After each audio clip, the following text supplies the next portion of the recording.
Okay, I guess this part of the program is just any questions that anybody has. It can be anything they've talked about or any other subject that you think they may be able to answer for you.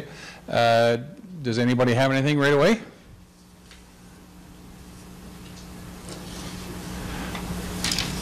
Yeah, Ken?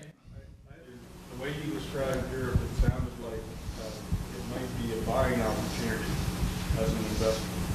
Did I hear that correctly? Well,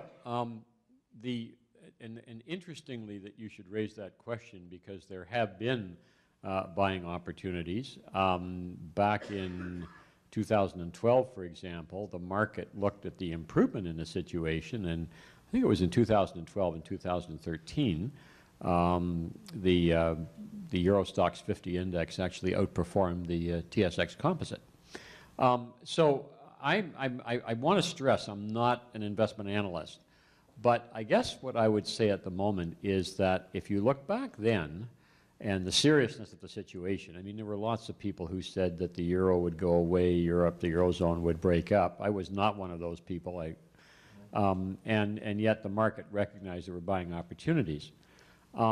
I think the situation today is not as, you know, there's a problem that I outlined, the whole issue of slow economic growth and very inflation is much too low. I don't think that's as serious a problem.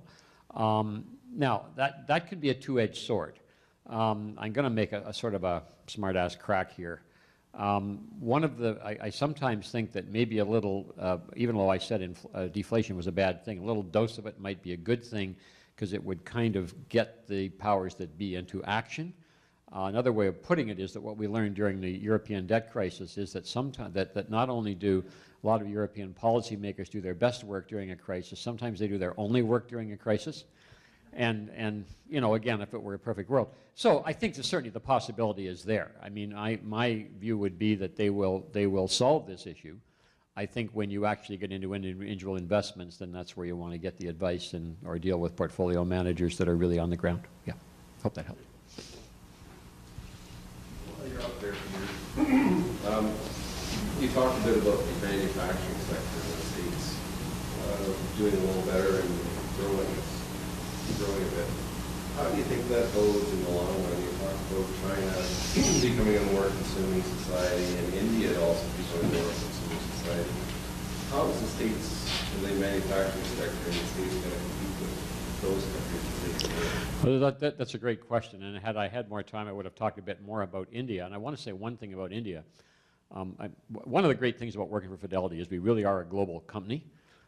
So usually every Wednesday morning from 8 to 8:30, I'm on a video conference with the support group in Bangalore, India. And of course, lately with the change in governments, we've been talking a lot about India. And one of the really interesting plans for the new government is to create a manufacturing sector in India. You know, its successes have been much more on the services side. And they've said, you know, the government figured out that most countries, developing countries that do really well, need manufacturing. So that's something to think about with India. But the question you asked, I think that I tried very hard, and you obviously picked up on this, not to oversell the revitalization of manufacturing in the U.S. But I do think that it has a chance of continuing for a couple of reasons. First of all, as China becomes more of a consumption society, you know, you're really talking about developing a middle class. And the only way you have a middle class is if you can pay them some wages that would be worthy of a middle class. And so what I think you'll find is that not that China will become uncompetitive, but its relative competitiveness will not be as great in the future, simply because wages and costs will move up as its society changes. So it'll still be a threat, there's no question. There will be some things it will do really well, but I think that initial flowing of manufacturing jobs out of the U.S. to countries like China and service jobs to India was because of that huge difference in the economics. You know, it was simply so much cheaper. And those advantages, I think, will be less as we move down the road. Now, the other thing that you need for the U.S. is for the U.S. manufacturers to understand what they have to do. And the great example there, of course, is the car industry. I should tell you, I'm a car nut, so I follow this closely, but I'll keep it short. The big three, in my humble opinion, were the worst managed companies anywhere, anytime, any place, for years and years and years and years and years. They ignored the problems. They blamed everybody else. and they thought that marketing was an okay substitute for product development. I could go on, but I won't. Until 2 of the 3 were forced into bankruptcy, and had it not been that Alan Mulally, who was running Ford, mortgaged the company, Ford would have gone in too. So what did they do? They dropped health care liabilities, pension liabilities that they had no hope of fixing. They lowered wages. This was not happy times for the workers, but that's structural change. And they now develop product, and they're profitable, and people are happy to buy their stuff. And that's a textbook example of what you can do when you have no other choice. And that's what it amounted to. So I'm optimistic. As I said, I don't want to oversell it, but I'm optimistic. Yeah. Thank you. Peter? China. Corruption is still a problem in Canadian public markets. There have been several examples over the last few years about fraud and practices going on in China, which in turn have affected investors here and probably in the States as well. So, like your comment on the state of corruption and how corruption has an effect on the economy and particularly China's presence in the world. And 2, I believe that China holds a lot of U.S. debt. And what is the risk possibly from that scenario? Those are great questions. Let me start with the last one first. China does hold a very large amount of U.S. debt, and periodically people get concerned and say, and sometimes the Chinese quite justifiably get irritated with the U.S., and I think that's probably good for the U.S. They sometimes, we all need occasionally to be told, to do things differently. And so people ask the question, well, what if the Chinese decided to dump a whole bunch of U.S. debt? And so I'll give you 2 parts to the answer. I mean, if that happened, there's no question there would be, there would be a lot of volatility in debt markets, interest rates would go up, the price of the U.S. bonds would go down. The world would not end. I mean, we'd get through it, and there's no question some people would lose some money fairly significantly. So it would be a big disruption. There's no question. But I think other people, I mean, unless the Chinese decided to take that decision because the U.S. was doing something really stupid, and in which case there would be a bigger problem. But it was just that the Chinese got irritated and said, we're going to get rid of this stuff. Other people would be prepared to buy the debt, not necessarily at the same high price. But I think you also have to ask the question, what would China's motivation be in doing this? One of the ways of viewing it is that depending on the month you might look at the numbers, either the United States of America or the European Union, which that's the bigger group than the Eurozone, is China's largest export customer. And while China will certainly develop more domestic demand in line with what we've been talking about, exports still matter. So the question is, do you want to do something that would severely impair your largest customer? And I think the answer would be probably not. But there's no question that the U.S. or that China are gradually diversifying out of U.S. treasuries and so on and so forth. So that we are seeing a slow trend. The issue of corruption is a very interesting one. There's no question there is a lot of it. And was it Sino-Forest, I think, was the particular company that was a fraud. Bre-X, we have homegrown frauds, we have foreign frauds, regrettably.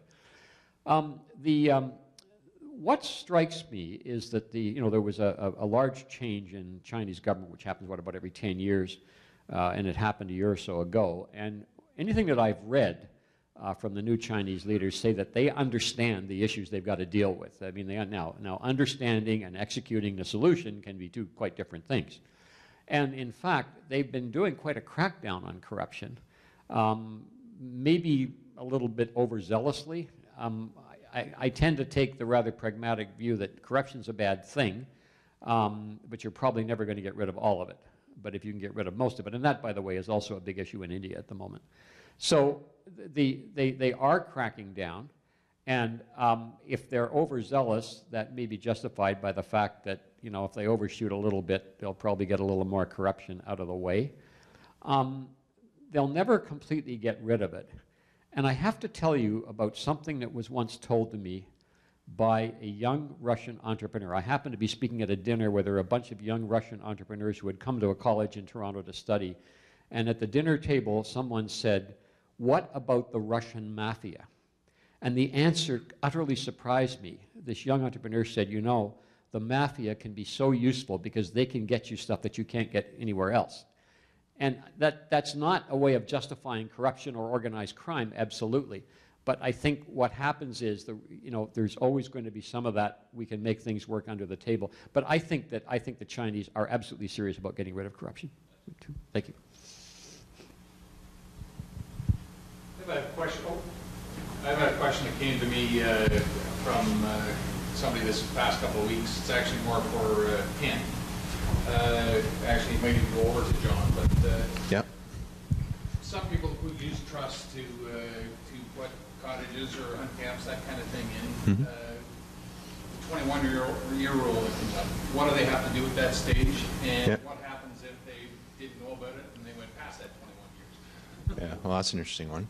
I'll if you're past due on your trust, that's a bit of a problem. You have to. There's annual filings that are due every year associated with your trust. It's like it's almost like its own little business. You have to prepare financial statements. You have to have resolutions and different pieces of paper coming out. There's an annual tax return to file as well. So hopefully through your advisors, you're being well advised to that extent of when you're coming up in your 21-year anniversary.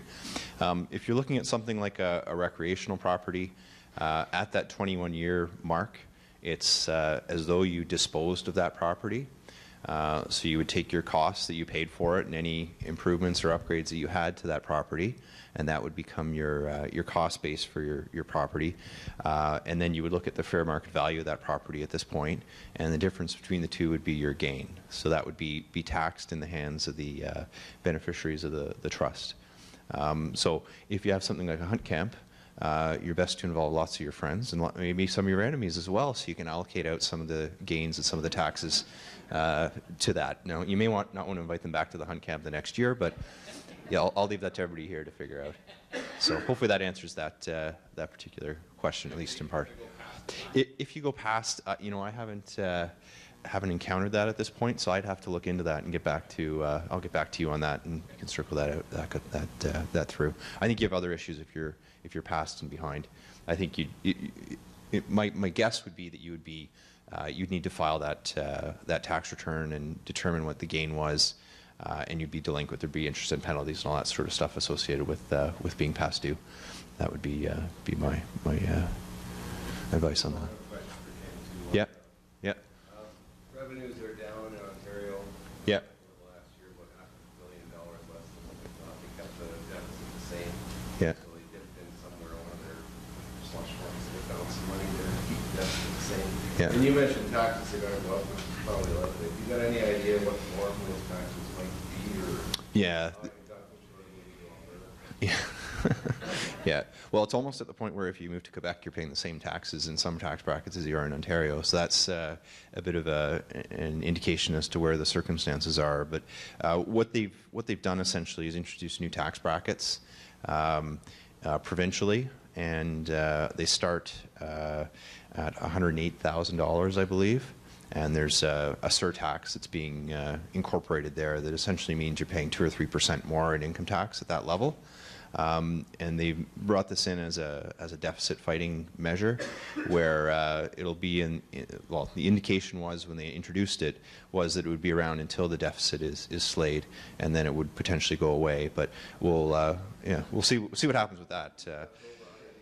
108,000 up 2 or 3%. Yeah. Yeah, is kind of what you're looking at. And then there used to be what they called the super tax bracket, and that was for income earners over, I think, $450,000, and that's come down to, I think, $200 and some odd $1,000. So essentially, taxing on people that they view as being wealthy are going to pay more than they did before, is the way of combating that. But I guess that's sort of how things add up when the books aren't quite balancing and you're coming up short. You've got to come up with either additional revenue or you've got to cut your expenses. So they're taking that approach on that side. On the 21-year tax rule on the trust. Yeah. How do they determine, after you determine your capital gains, how do they, when you're a joint tenant, how do they determine the rate of tax you pay? Yeah. So if the asset remains in the trust and if the tax remains in the trust, there's tax rates within the trust. And if you allocate it out to the beneficiaries, the way that it works is then it's taxed in the hands of the individual. So it may work out well if if we go back to the hunt camp example, if you have a significant capital loss, it may be beneficial then to take that capital gain if you have a capital loss to offset, and then your tax consequences wouldn't be as significant as if you had significant sources of income from somewhere else. And there may be benefits of allocating tax to some individuals over others income I should say, and then pay tax to certain people. But when you get into these trusts and these different frameworks and different structures, you want to involve your advisors. I think a lot of people view us advisors as, well, you're a drain on my pocketbook, and you're not necessarily going to add value. Well, if we're not going to add value, we're not going to be advising you. We're not going to provide you strategies to employ, because they just don't make sense. They have to make sense. So I sometimes like to suggest to people, would you rather pay me or would you rather pay the government? It's up to you. You can choose, but sometimes there's different things you can do that'll be beneficial. And certainly when we're looking at these different structures and frameworks, we're working closely with John on the financial side of things, and then we're closely working with the lawyers as well to make sure everything is all dialed up together. So I don't know, as the accountants, we'd like to think we're the quarterbacks sort of running the plays and driving the things forward in terms of how things are structured and how they're arranged. So the lawyers probably would say that you're a mechanic. Or you could be the running back or the wide receiver, depending on, anyway, to pick up on the sports analogy. Another question? This 21-year rule, I assume it doesn't apply to the Henson Trust? Yeah. No.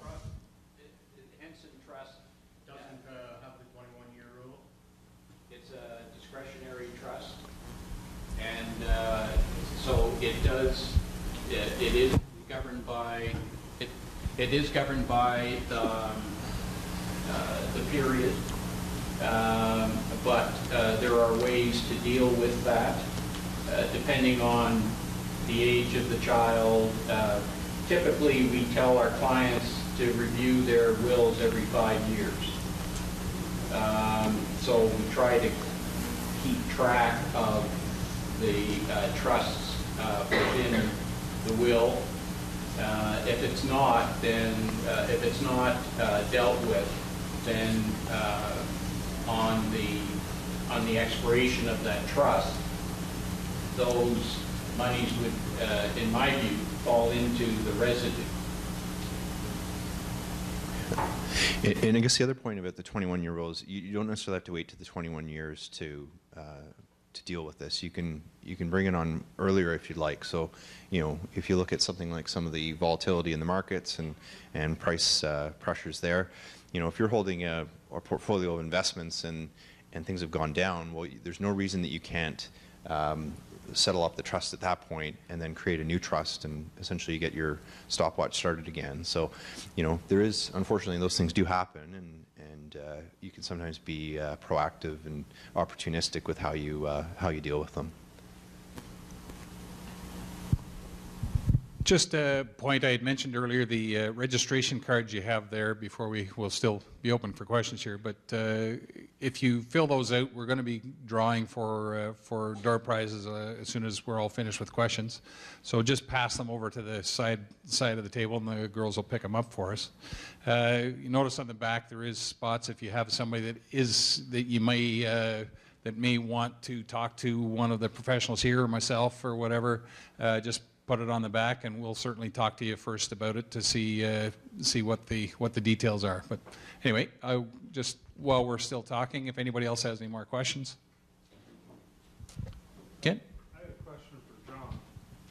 And you talked about one of the benefits of a will is that you can be very specific on how your assets are distributed.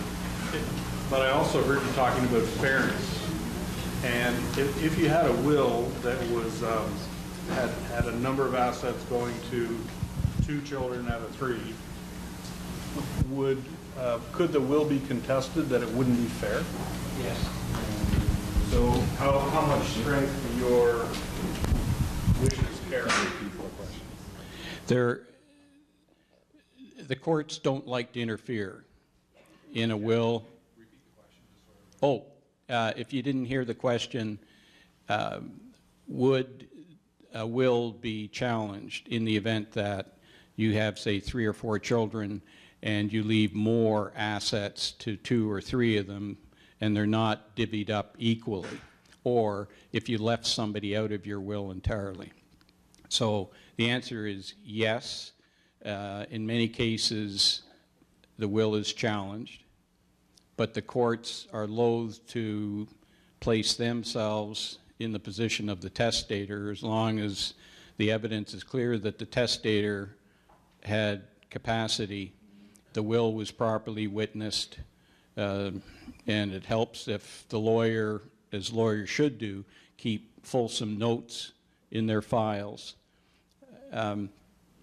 However, if the person who is challenging is financially dependent, that person's chances of succeeding are far greater. If the individual is not a financial dependent and is independent, we generally recommend that there be a provision in the will that talks about the testator recognizing that the individual is not inheriting or inheriting as much, and making some explanation. And in many cases, it is as simple as saying, I've provided for that child separately, and through his or her life, I now want to look after the others. So it just depends, and we would be alert to that factor at the outset by looking at the information in the questionnaire and interviewing the client. So that's one example of the importance of information gathering, so we can think about it and work with the client on that issue. Joe, when you talk about guardians and executors, if you have small children, do you recommend that the guardian and the executor be the same person or separate? It would depend, John, on the circumstances. In many cases, each brings something else to the party. Not too many times do I see the executor also being the guardian. And so I would likely recommend that the executor not be the guardian. It may be different, though, where you have an alternate person named as executor, a sibling, and that sibling is quite prepared to undertake guardianship responsibilities, and there's nothing that says that the executor can't be the guardian and vice versa. And it's not binding on the court, by the way. I think I mentioned that in the questionnaire. When you look at it, it's an expression of your wish or your intention, but further to Kent's question about challenging, we've seen situations where the appointment of a guardian in a will is challenged in court, and for sometimes for very good reasons. But typically the courts will lean in favor of the testator's intention. I have a question for you as well here on joint tenant real estate trust. Is it possible to write a trust that is open that you can have people on in the future, or must it be defined and changed every time you want to add a new tenant? Well, when you introduce the topic or the subject of a trust, it removes the joint tenancy from that. You're either holding as a joint tenant, or you could have a trust holding as a joint tenant with an individual. I think more, John, if you could add, can you add more people to the trust? use the hunt camp example again. If you got 10 members of the camp, and now we want to add 3 more. Well, if the trust, typical trust allows for additional beneficiaries to be added, and certainly the typical situation is future children, unborn at the time that you're setting up the trust. You don't have to change the trust every time you get. Well, sometimes you do, and so you provide for that sort of possibility as well. And so it's not unlike preparing your will. When you are putting a trust together, very important to share the information, and that your advisors are aware of the purposes of the trust. And from a legal standpoint, I would want to implement the tax strategy as much as possible. And if the tax strategy allows for a little bit of flexibility of that nature in the trust, then should be able to do that. The person named as trustee is usually given wide powers.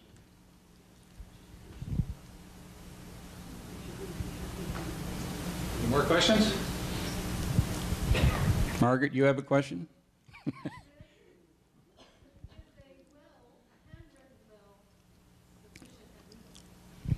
A handwritten will? Yeah, is it legal?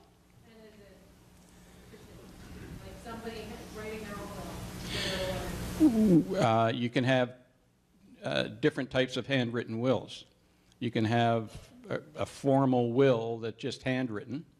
It's signed by the testator in front of 2 witnesses who also sign. And that's perfectly legal. You can also have a handwritten will, which you may have heard the term holograph, which is a holograph will. And often that is prepared by the individual herself, no witnesses, just signs. And sometimes somebody who is in extremis has done a holograph will. And I recall one case where, I think it was in the States, a man unfortunately was under a tractor and was dying, and wrote his wishes on the dirt on the side of the tractor, and that was upheld. So in a case of critical facts, if you have time, write out a will on a napkin or John's card, or preferably my card. Then I get the estate work. One question we get often is, where do you think interest rates are going, Peter, and how is that going to affect the investments? If you were to ask me the question over the next 2 or 3 years, are interest rates going to go up or down, I would say I definitely think they're going to go up. But I think you have to ask a second question, and that is, how rapidly are they going to go up? Are they going to go up a lot? I think that they're going to go up. The most likelihood is very gradually, very gently. Some in this room will remember periods of high interest rates, 1981, 1982, 19% on your account, a savings bond. I firmly believe we are not going back there anytime soon. So I think the general direction will be up, but I think it's going to be very gradual and very gentle. And I think that's important from an investing point of view, because some people, you know, bond performance has been really very good for a number of years, for the most part, with the exception of a brief period in 2013.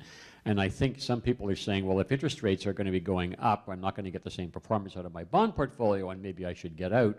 And my answer to that is, obviously talk to your advisor, but you got to remember that you have bonds in your portfolio, not only for the returns, but also to manage volatility. So I think that's a really important point to remember, and it's going to be especially important, I think, over the next 2 or 3 years.